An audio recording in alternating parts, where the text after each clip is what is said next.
अब बढ़ेंगे एक्सरसाइज 5.5 पे।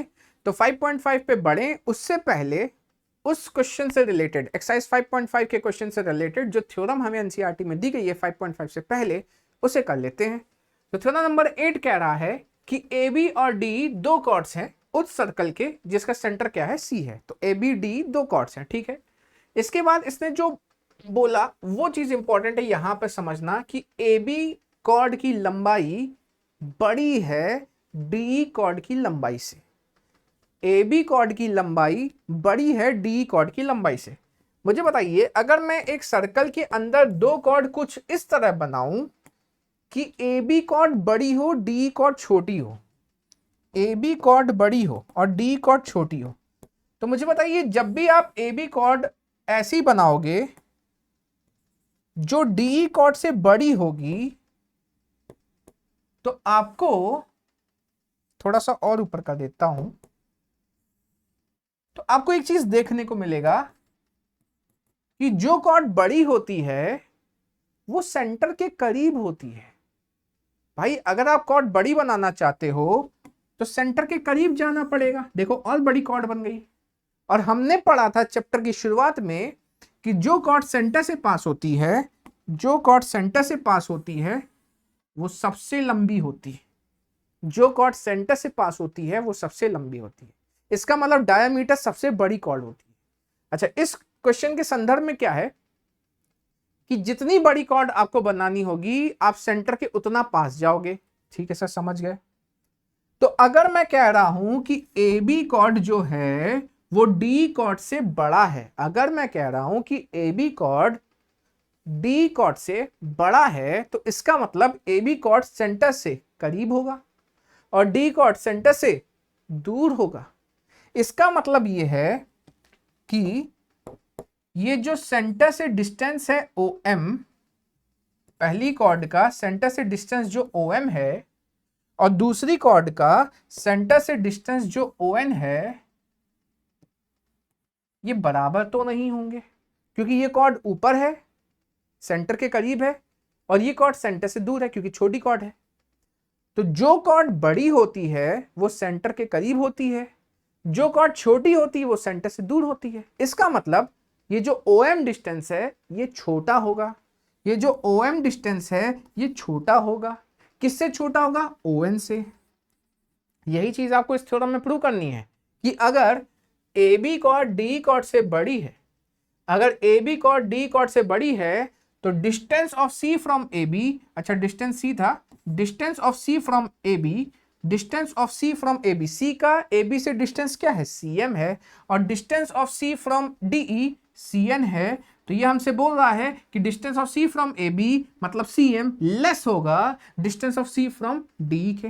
ये तो होगा ही होगा, ये तो दिख रहा है, आंखों से दिख रहा है ये तो, कि भैया अगर ये कॉर्ड बड़ी है तो सेंटर के पास होगी और ये कॉर्ड छोटी है तो सेंटर से दूर होगी। और अगर ऐसा है तो सीएम डिस्टेंस जो कि सेंटर से कॉर्ड की तरफ का डिस्टेंस है और सीएन डिस्टेंस जो कि सेंटर से दूसरी कॉर्ड की तरफ का डिस्टेंस है, तो सीएम डिस्टेंस सीएन से छोटा होगा। तो हमें प्रूव करना है कि ये जो सीएम है ये सीएन से छोटा होगा। तो आइए प्रूव करते हैं, मैथ्स के हिसाब से प्रूव करते हैं। ये तो दिख रहा है हमें, ये तो हमें दिख रहा है कि भैया सीएम छोटा होगा सीएन बड़ा होगा, ये तो दिख रहा है, लेकिन मैथ्स से इसको प्रूव करना पड़ेगा। तो इससे पहले गिवन में आते हैं।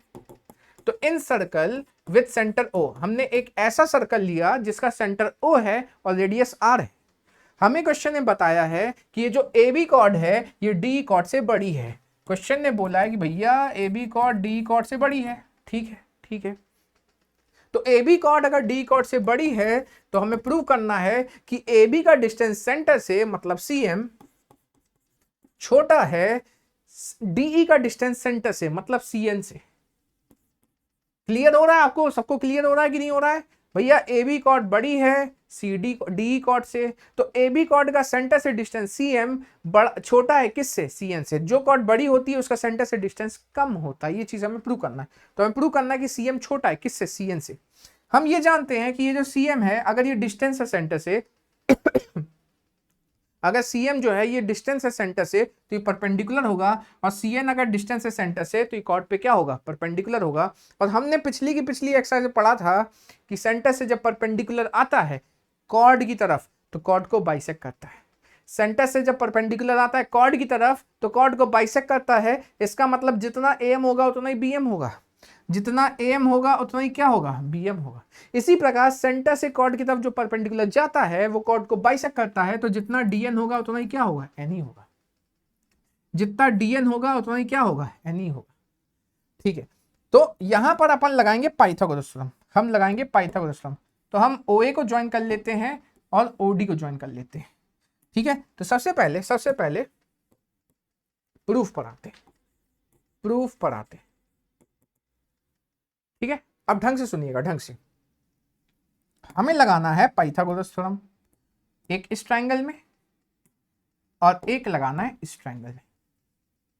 तो पाइथागोरस थ्योरम जब लगाएंगे तो पहला ट्रायंगल होगा CMA या AMC, तो in triangle AMC by Pythagoras theorem.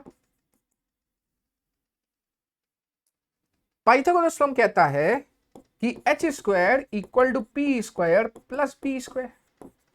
इस वाले ट्रायंगल में 90 के सामने वाला, आपको पता ना ट्रायंगल में 90 डिग्री के सामने वाले साइड को हाइपोटेनस कहते हैं। तो 90 के सामने है AC, तो AC² equal to perpendicular CM है प्लस बेस AM है, AC² जो है सर वो है रेडियस। सेंटर से सर्कल की तरफ जब भी लाइन जाती है तो वो रेडियस होती है, तो AC² जो है वो है रेडियस। तो CM² प्लस AM², इसको दिया फर्स्ट इक्वेशन। जैसे पिछली एक्सरसाइज में कर रहा था ना, दोनों साइड R² बना रहा था, उसी मेथड को फॉलो कर लो। अब आते हैं दूसरे ट्रायंगल में। दूसरा ट्रायंगल क्या है, CND या DNC। तो in triangle DNC by Pythagoras theorem, hypotenuse square equal to perpendicular square plus base square. तो इस वाले ट्रायंगल में हाइपोटेनस कौन है सर, 90 के सामने वाला, मतलब CD। परपेंडिकुलर कौन है, CN, और बेस कौन है सर, DN।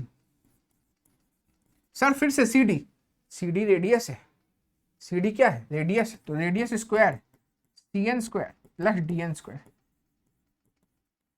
फ्रॉम 1 and 2 बस सेकंड इक्वेशन को अगर आप देखें तो दोनों का LHS बराबर है। और मैंने कई बार इस चैप्टर में आपको बताया कि जब भी दो इक्वेशन में LHS बराबर होता है, मतलब LHS मतलब लेफ्ट हैंड साइड अगर बराबर होता है तो उसका मतलब उसका राइट हैंड साइड भी बराबर होगा, इक्वेट कर देंगे। तो इसका right side CM² plus AM² equal to इसका right side CN² plus DN²। अब अच्छे से यहां से आपको देखना है क्या है कि अब बराबर तो लाना नहीं है, लेस देन ग्रेटर देन वाली कहानी है, तो अच्छे से देखना है। आप अच्छे से देखिए, यहां देखेंगे सभी लोग, यहां अच्छे से देखेंगे, अच्छे से आपको लाना है कि CM छोटा होना चाहिए। CM ये रहा, किससे छोटा होना चाहिए, CN से। CM छोटा होना चाहिए CN से, ये लाना आपको। अब ढंग से देखिएगा, ढंग से अच्छे से देखिएगा, अच्छे से देखिएगा। भाई साहब क्वेश्चन ने बोला था कि AB की लंबाई DE की लंबाई से बड़ी है। क्वेश्चन ने बोला था कि AB की लंबाई DE की लंबाई से बड़ी है, तो इसका मतलब AB का आधा DE के आधे से बड़ा होगा। सीधी सी बात है भाई साहब, जब AB DE से बड़ा है तो AB का आधा तो D के आधे से बड़े होगा। एग्जांपल से बताऊं, जैसे 8 बड़ा है 6 से, तो 8 का आधा 4 और 6 का आधा 3, तो 4 तो बड़ा होगा 3 से।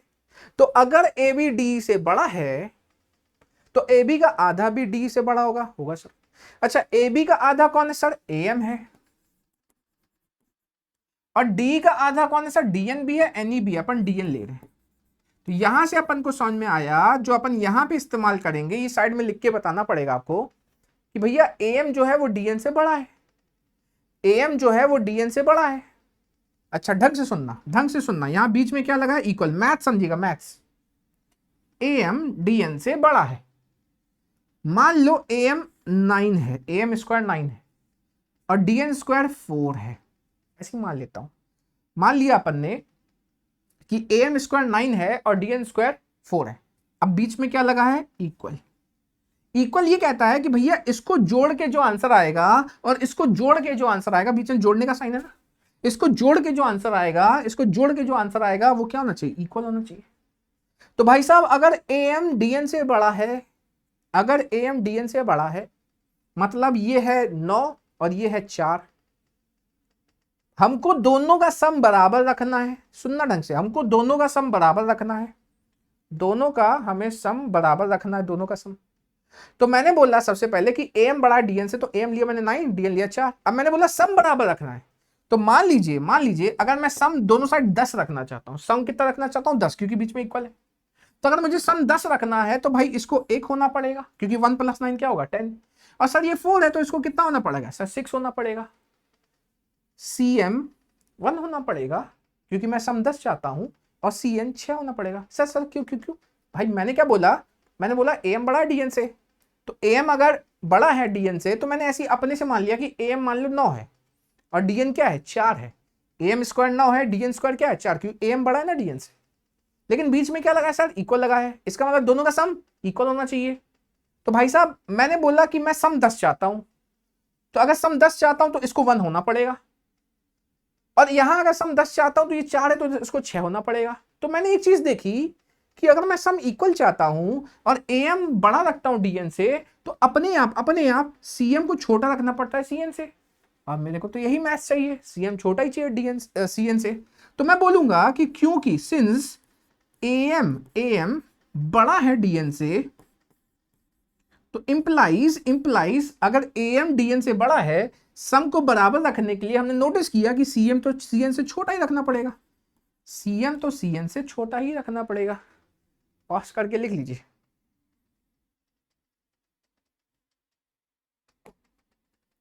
क्वेश्चन नंबर 1 में आते हैं। ये है एक्सरसाइज 5.5 एक्सरसाइज है। Find the length of chord of a circle. हमें कॉर्ड की लंबाई निकालनी है। रेडियस दिया है 7 और परपेंडिकुलर डिस्टेंस दिया है 6।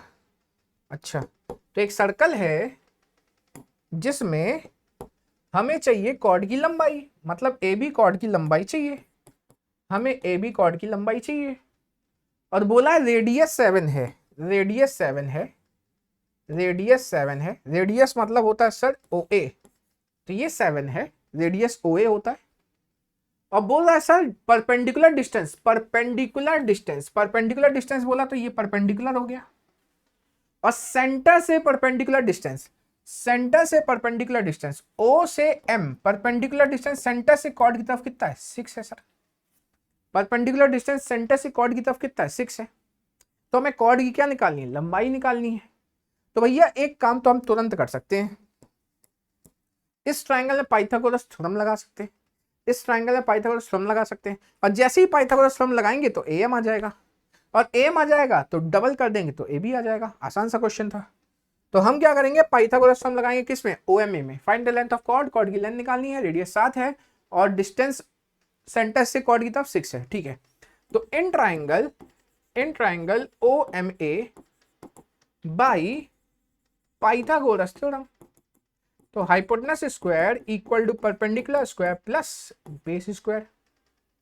तो हाइपोटेनस यहां पर 7 है, हाइपोटेनस कौन होता है? 90 के सामने वाला साइड, और परपेंडिकुलर यहां 6 है प्लस बेस स्क्वायर। अब बेस को मैं मान लेता हूं, बेस को मैं मान लेता हूं AM, बेस को मैंने AM मान लिया। अब 7 का स्क्वायर 49, 6 का स्क्वायर 36 प्लस AM स्क्वायर। 36 इधर आएगा 49 के पास तो माइनस हो जाएगा, क्योंकि इस साइड क्या था? प्लस था। AM स्क्वायर ये आ जाएगा 13 equal to AM square, square उधर जाके स्क्वायर रूट बन जाएगा, तो √13 centimetre equal to AM। AM कितना हो गया? √13 हो गया। अब हम ये बताएंगे, डायरेक्ट 2 से इंटू मत करना, पहले बताना कि भैया AM और MB बराबर क्यों है, क्योंकि अभी AM का डबल करने वाले ना हम, तो बोलेंगे ना AM का डबल है AB, लेकिन क्यों? तो हम बोलेंगे कि सेंटर से 5.3 पे ही ये थ्योरम पढ़ाई थी मैंने, परपेंडिकुलर फ्रॉम सेंटर, सेंटर से जब परपेंडिकुलर आता है तो कॉर्ड के 2 हिस्से कर देता है, परपेंडिकुलर जब सेंटर से आता है तो कॉर्ड को क्या करता है, बाइसेक्ट करता है, मतलब दो बराबर हिस्से कर देता है, मतलब AM बराबर MB हो जाएगा। तो लिखेंगे we know that perpendicular from centre to the chord bisects the chord. Perpendicular जब सेंटर से आता है कॉर्ड की तरफ तो कॉर्ड को क्या करता है, बाइसेक्ट करता है। अगर ये बाइसेक्ट करता है तो इसका मतलब AM किसके बराबर हो जाएगा, MB के बराबर हो जाएगा। AM बराबर हो जाएगा MB के। तो भैया AM आया है √13, तो दोनों साइड 2 का इंटू कर देंगे, तो AM का डबल क्या हो जाएगा, AB, और ये हो जाएगा 2√13 सेंटीमीटर। कॉर्ड की लंबाई आ चुकी है। पॉज कीजिए।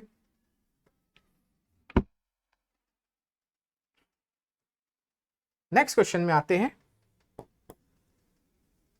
बोल रहा है, अच्छा इसका आंसर 2√r² - d², ये था।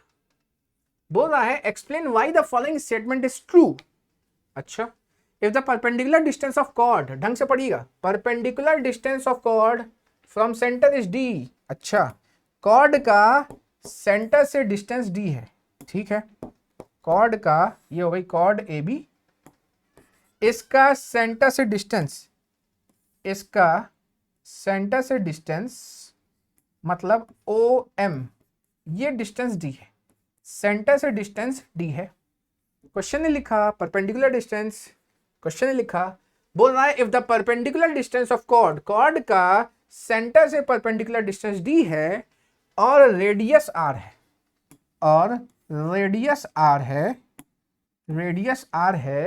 तो प्रूव करो कि कॉर्ड की लंबाई ये आएगी। अभी निकाली थी ना हमने कॉर्ड की लंबाई, तो वापस से कॉर्ड की लंबाई निकालनी है पाइथागोरस थ्योरम लगा के। तो इस ट्राइंगल में हम लगाएंगे Pythagoras theorem.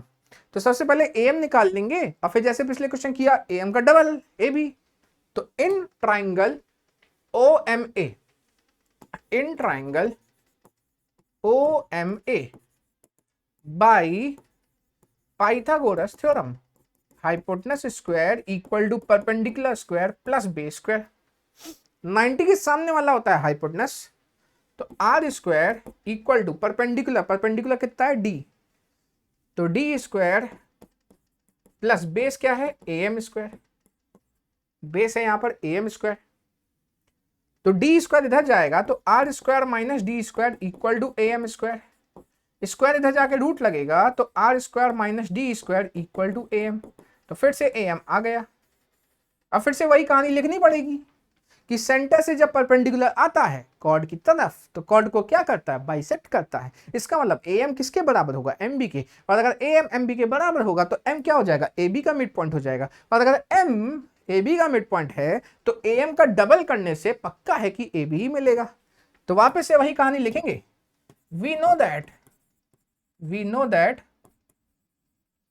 perpendicular from center to the chord bisects the chord। इसका मतलब सेंटर से परपेंडिकुलर आता है तो कॉर्ड को बाइसेक्ट करता है, मतलब जितना AM होगा उतना ही MB होगा, जितना AM होगा उतना ही MB होगा। इसका मतलब AM का डबल करने से मुझे AB मिलेगा, AM का डबल करने से या MB का डबल करने से मुझे AB मिलेगा। तो AM आया है √r² - d², तो 2 × r² - d² ही AB होगा। यही हमें प्रूव करना था कि कॉर्ड की लंबाई ये होगी। पॉज कर लीजिए।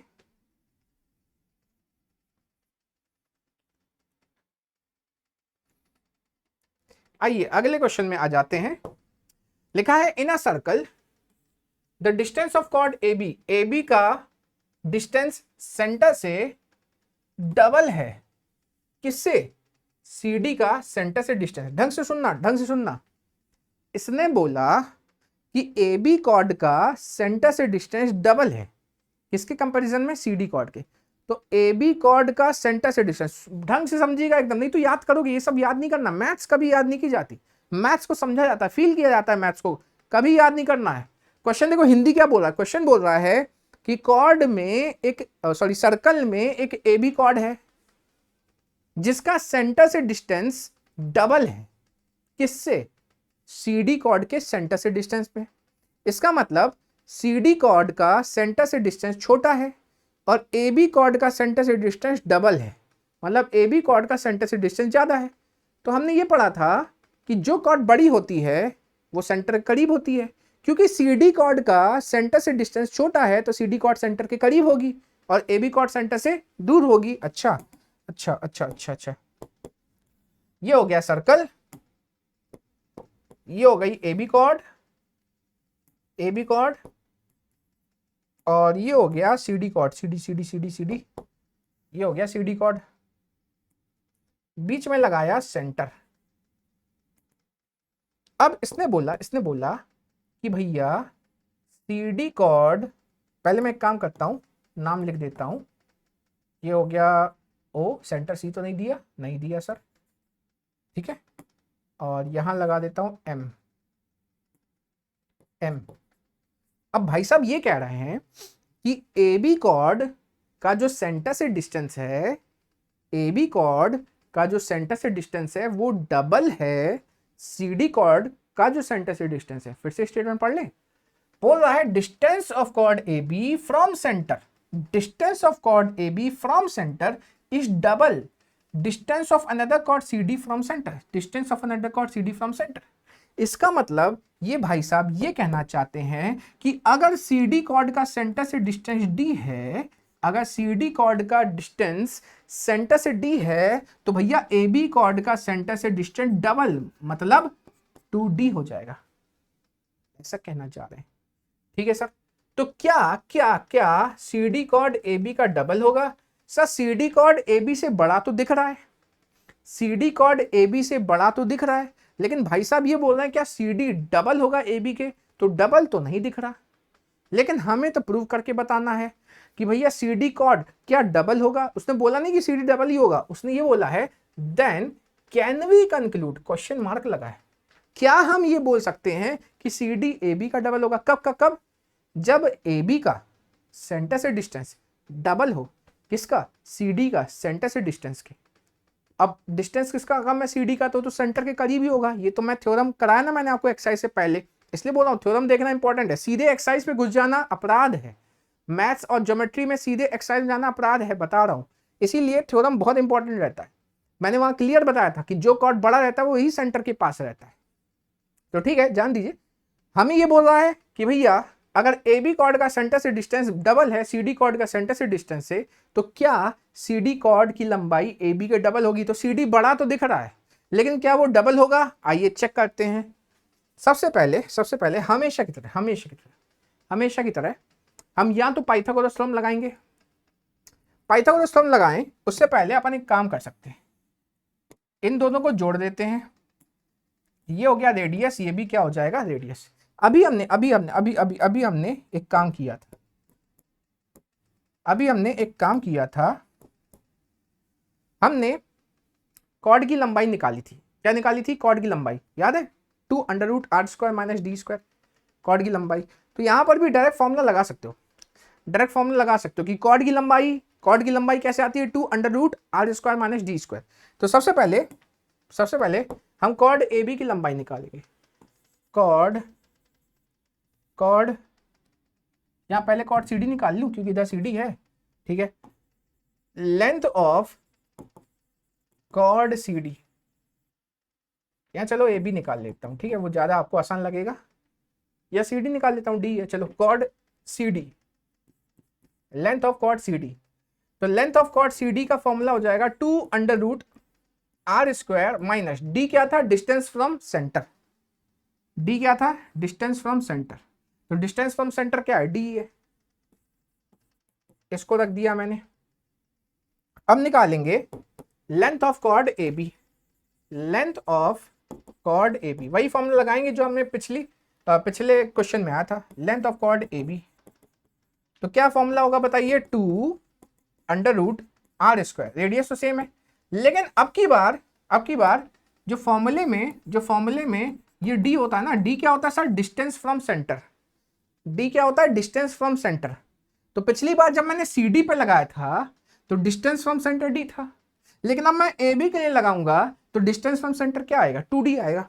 तो इस D के स्थान पर हमें 2D रखना पड़ेगा, क्योंकि डिस्टेंस अब 2D हो गया ना, AB के लिए डिस्टेंस 2D है। तो ये हो जाएगा 2 under root R square minus 4D square. अब आप दोनों को देखो, क्या CD AB के डबल आ रहा है? क्या CD AB के डबल आ रहा है? कहां आ रहा है भाई साहब? CD AB का डबल तभी आता जब यहां पर कुछ ऐसा आता, जब यहां पर कुछ ऐसा था। CD इतना आया ना, तो AB कितना आता? AB आता 4 times R square minus D square. क्योंकि ये देखो, ये 2 into 2 R square minus D square, कुछ ऐसा हो तभी आप ABCD एक दूसरे डबल बता सकते हो। ऐसा कुछ बाहर 2 इंटू 2 आया क्या? नहीं, अंदर आया ना, तो अंदर से कैसे बताओगे? जैसे ये बोल रहा है क्या CD डबल है AB का, तो AB का अगर आंसर आ रहा है, AB का आंसर क्या आ रहा है? AB का आंसर आ रहा है R square minus 4D square, ये आ रहा है ना AB का आंसर। तो CD का आंसर होना चाहिए एक 2 ये वाला इंटू, तो CD का आंसर होना चाहिए 4 into under root R square minus 4D square. चलो मैंने ये भी बता दिया कि अगर ये इक्वल आते तो ये ऐसे आते। अगर CD डबल आता है AB का, तो AB की लंबाई कितनी आई? AB की लंबाई 2 under root R square minus 4D square, तो 2 आगे लगा तो ये 4 टाइम्स CD का वैल्यू ये आना चाहिए था, 4 times under root R square minus 4D square. कहां है? तो मैंने आपको पहले ही बोला था कि अगर सेंटर से डिस्टेंस बड़ा है AB का, मतलब AB छोटा CD बड़ा है, लेकिन इसका कतई मतलब नहीं है कि CD डबल हो जाएगा AB का। जरूर नहीं कि CD डबल हो सकता है AB का, ऐसा नहीं। तो हम यहां बोल सकते हैं from 1 and 2 CD is not equal to 2 times AB। ये चीज अगर होता तब पॉसिबल होता, लेकिन नहीं है। CD डबल ऑफ AB कब होता? जब आंसर कुछ ऐसा आता, डबल ऑफ AB ये था, ऐसा आना चाहिए था CD का आंसर। कहां आया? नहीं आया। तो गिव रीजन, दे दिया भैया, रीजन दे दिया, लिख लीजिए। उससे पहले मैं आपको बताना चाहता हूं कि जैसे आप सभी लोगों को पता है कि आपके स्कूल में जो भी टेस्ट होंगे, हाफ ईयरली एग्जाम होंगे, एनुअल एग्जाम होंगे, उनमें इन्हीं चैप्टर से रिलेटेड एमसीक्यूज पूछे जाएंगे, असर्शन रीजन क्वेश्चन पूछे जाएंगे और केस स्टडी क्वेश्चन पूछे जाएंगे। जैसे कि आपका हाफ ईयरली और एनुअल 80 मार्क्स का होता है, तो अगर मैं इसको 80 मार्क्स को ब्रेक डाउन करूं तो 20 मार्क्स के एमसीक्यू प्लस असर्शन रीजन आते हैं और 4 मार्क्स की 3 केस स्टडी आती है, मतलब टोटल हुआ 32 मार्क्स। 80 का 32 होता है 40%। तो आपका पेपर का 40% एमसीक्यू होता है, असर्शन रीजन होता है, केस स्टडी होता है। अब बात यह है कि आपके एनसीईआरटी में ना एमसीक्यू है, ना असर्शन रीजन है, ना केस स्टडी है। तो इसको प्रैक्टिस करने के लिए आपको कोई ना कोई बुक खरीदनी पड़ेगी और उसके से आपको खुद से प्रैक्टिस करनी पड़ेगी। तो अगर आप चाहते हैं कि इन सब चीजों को मेरे साथ प्रैक्टिस करना, तो मैंने एक काम किया है, मैंने हर चैप्टर का एक छोटा छोटा कोर्स बनाया जिसमें अवेलेबल है उस चैप्टर से रिलेटेड एमसीक्यू, असर्शन रीजन और केस स्टडी। ऐसा जरूर नहीं कि उसी से क्वेश्चन आपके एग्जाम में आएंगे, क्योंकि हर टीचर किसी ना किसी किताब से कॉपी पेस्ट करके क्वेश्चन दे सकता है। लेकिन जब आप उसको प्रैक्टिस कर लोगे तो एग्जाम में जो आपको नए क्वेश्चन मिलेंगे, नए तरीके के क्वेश्चन मिलेंगे, तो आपको उसको करने में ज्यादा दिक्कत नहीं जाने वाली। तो अगर आप चाहते हैं एमसीक्यू, असर्शन रीजन और केस स्टडी प्रैक्टिस करना, तो मैंने छोटे छोटे पॉकेट कोर्स बनाए हैं जिसका प्राइस सिर्फ और सिर्फ 39 रुपीज से स्टार्ट होता है और ये चैप्टर वाइज बनाए। जैसे आप फर्स्ट चैप्टर का खरीदेंगे और आपको सही लगेगा तो ही आप सेकंड चैप्टर खरीदिएगा, और अगर आपको लगता है नहीं हम खुद से ये कर सकते हैं, तो पूरा चैप्टर खरीदने की जरूरत भी नहीं पड़ने वाली, क्योंकि मैंने पूरे कोर्स का 9th का नहीं बनाया, मैंने चैप्टर वाइज रखा है ताकि बच्चा अपने हिसाब से कोई भी चैप्टर चूज करके उसे खरीद सकता है। तो 39 रुपीज वैसे भी कुछ भी नहीं होता, तो आप एक बार ट्राई कर सकते हैं। आपको जो भी मेरे ऐप का लिंक है वो आपको मिल जाएगा इस वीडियो के कमेंट सेक्शन में, और जैसे ही आप ऐप में जाएंगे तो आपको कुछ ऐसा कोर्स दिखेगा। ये इस कोर्स के अंदर आपको, जैसे ये फर्स्ट चैप्टर का कोर्स है, आपको 40 दिख रहा होगा, टेक्स्ट मिला के हो गया 39 रुपीज का कोर्स है। जैसे कि ये चैप्टर 1 का अभी मैंने चैप्टर 1 का बना लिया है, तो चैप्टर 1 में एमसीक्यू डल गए हैं, असर्शन रीजन डल गए हैं, केस स्टडी डल गए हैं। ऐसे धीरे धीरे हर चैप्टर को मैं बनाता जाऊंगा। इसका प्राइस यही रहने वाला है। आपको जो भी चैप्टर लगता है कि यार इससे एमसीक्यू में मुश्किल हो सकती है, आप सिर्फ उसको खरीद के एक बार चेक करिए, सही लगता है तो ठीक है, नहीं तो फिर कोई बात ही नहीं है।